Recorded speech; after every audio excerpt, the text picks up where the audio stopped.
out of the box or out of the wall, whatever I call it, we have, oh, that didn't sound right. Anyway, Spiral, the Chris Rock one. So this came out during COVID, so it didn't do the greatest in the box office because of that. However, did they release it in the wrong time in May? Should have been October release date. And does Chris Rock, as a executive producer, what am I trying to say? Just run the fucking intro.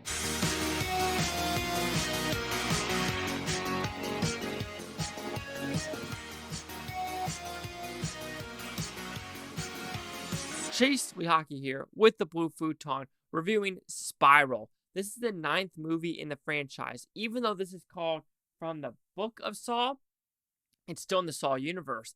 But this is like, years after everything has happened with all the torture devices. However, Chris Rock is like the only cop in the division where he, is considered a rat because he ratted out a cop. So everyone kind of dogging on him for years upon years. But now, Jigsaw's after everyone else except him. Okay, it's not really Jigsaw. It is 100% a copycat because it really says there's no way he's alive. This is 100% a copycat. But anyway, the copycat is like, we're going to kill the cops around you because we know you're a good cop. But will you be able to save all the other cops? So, did I like this one? This is a totally different movie. I'm starting to watch some of the special features on this one where it's like, it wanted to be kind of a comedy-esque, but not like a scary movie. Even Chris Rock said like, I'm watching this second Saw. I like Donnie Wahlberg's character. However, what if I play that part? What if Eddie Murphy plays that part? And he kind of does that like in the special features. I'm watching 7.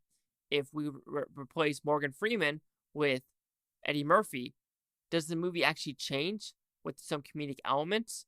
Or is it still a Saw movie at its heart? I think that's what Chris Rock wanted to do with this one about making something unique and different for the Saw franchise.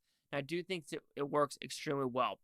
Again, it's another short movie, only 92 minutes, 93 minutes, so it doesn't overstay its welcome. It gives enough fleshing out for each character. I think some of the deaths in this one are pretty graphic, but also some of them are tame at the same time. I'd say the biggest fault of this movie is knowing the ending of the film. You know exactly the ending of this film. You know exactly who died or the whodunit death because you're just like, okay, you didn't see that one, so you know for a fact that person is still alive, period, dot, end of subject. And that takes the suspension of disbelief completely out of the film of like, oh shit, the ending! You don't get that moment. You don't get that in this movie whatsoever. But when we talk about the positives, when you have a Saw movie with Samuel Jackson, Chris Rock, you're like, is this going to go right? And it does go right. Even though Samuel Jackson, I'd say he was probably on set for 5 to 7 days, this is mostly a Chris Rock film through and throughout, and he does a fantastic job with putting some of the comedic elements in it, even though some comedic elements kind of felt a little off. And some of the cop characters that are kind of like, calling him a rat and calling like a motherfucker, I feel like some of them are like, you know what? Like, it's time to kind of like break bread and be like, yo, we're fucking dying. We need to stick together and do this through and throughout. And also, when I'm looking at this movie, I think this had the same budget as Saw, the Final Chapter 3D, both had $20 million. I understand why this had to be $20 million because, you have Chris Rock, you have Samuel Jackson, you got to pay the actors on this one. But it does look like a $20 million movie. It does look different. It does look like it is part of the Saw franchise, but also looks as part of like the Jigsaw looking-esque. And I do like that shininess to it. Some people might like that graininess look to it, which I completely understand why you like it. But having this 4K quality of having it like in your face, I do enjoy that as an overall premise. Yeah, and also I can't really blame the look of the movie, the cinematography of the movie, the score of the movie, which is something I never really talked about. The score of this movie still pops every time you watch this movie or anytime you watch the Saw franchise. It really does work. The traps in this one are very unique with fingers, tongues, draining a body, and then the hot wax. The hot wax one, that was the one where I was just like, I don't know what that represents. You understand what the other ones represent, but that one you're just like, okay, I don't know what this actually represents. I feel like some other cops deserve deaths more than the others. Now understanding that technically Saw 10 was supposed to happen before Jigsaw, I want to say, or between Jigsaw and Spiral, but really this came to fruition was Chris Rock was at a wedding with someone from the Lionsgate, and he said, hey, I want to be in the Saw franchise, and the Lionsgate producer or executive was like, what the fuck? What the fuck? Chris Rock wants to be in our movie, or wants to be in a Saw franchise. Time out, we're making a Saw movie right now, and that's what they really just said. They're like, okay, pause whatever you're doing, So I think the Saw 10 movie was supposed to come out if Chris Rock didn't want to be in this movie. Which, when this movie does end, it feels like there needs to be a Spiral 2. It feels like Chris Rock needs to continue on with this story because it ends off with a good cliffhanger. And I think it also ends up with a good story where you have a believable character like Chris Rock and you're kind of interested with him. I think with the other characters involved, you kind of are interested with them, but they kind of fizzle out. Like the cop character, Detective Hoffman. It was a drag with him. Sometimes you're like, okay, how are you still alive? How are you still alive?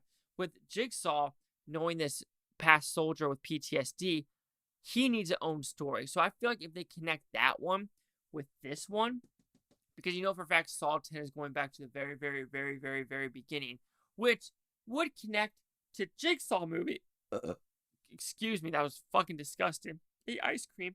But I looked at IMDb and I did not see the same actor being in Saw 10. Maybe he will be in it, but if he's not in this one, I think it's a huge party foul because a huge part of his story connects with the trailer of Saw 10. So, if it doesn't connect, I understand it. However, Saw 11, if there is one, needs to connect Chris Rock's character with the Jigsaw character. Or sorry, yeah, the main actor from the Jigsaw movie overall. So, overall, Spiral, great traps. I enjoyed the story. I enjoyed the overall message of this one. I had a fun time overall. And now, we are at 9 movies. How is my ranking? Number 9 is still Saw the Final Chapter. Number 8 is Saw 4. Number 7 is Saw 2. Number 6, Saw 6. Number 5, Saw 5. Number 4, I'm going to go with Spiral actually. Number 3, Saw 3. Number 2, Jigsaw. And number 1, Saw. I think I like Saw 3 more than this one because I like how they closed off that Jigsaw trilogy. How it was like a, a big fuck you. It actually fleshed the characters out. But this is still a great movie. I enjoyed it. If you're in the Saw franchises, you should watch this one. So Spiral will receive a 3.5 out of 5 with Futons, which equals at 70%. Let's see what the critics' news scores gave this one. So critics a 37%, audience score 75%, over 1,000 audience 229. That is the most ever for a Saw movie. Fascinating. Critic consensus. Spiral from the Book of Saw suggests an interesting new direction to Saw franchise, even if the gory sum is rather less than its parts. Sure, I could say that, but sure, I could also say that it's not as bad as what the critics say. And yeah, the story might be very, very predictable. Anyway, 37, 75, 70. Chase Lock here with the Blue Futon. Like, comment, subscribe. Let me know what you think of Futon W. Futon, have a great day. Now, get watch the state tomorrow. Week from month, right? I love every single one of you. Yes, and now Saw 10. Holy shit, Bob. I'm sawed out. But am I? Actually, I'm kind of excited for Saw 10. I'm not sawed out. I can promise you that. Peace and love to every single one of you. Oh, seriously. Do you want to play a game? Your game, if you choose to accept it, is sucking your own.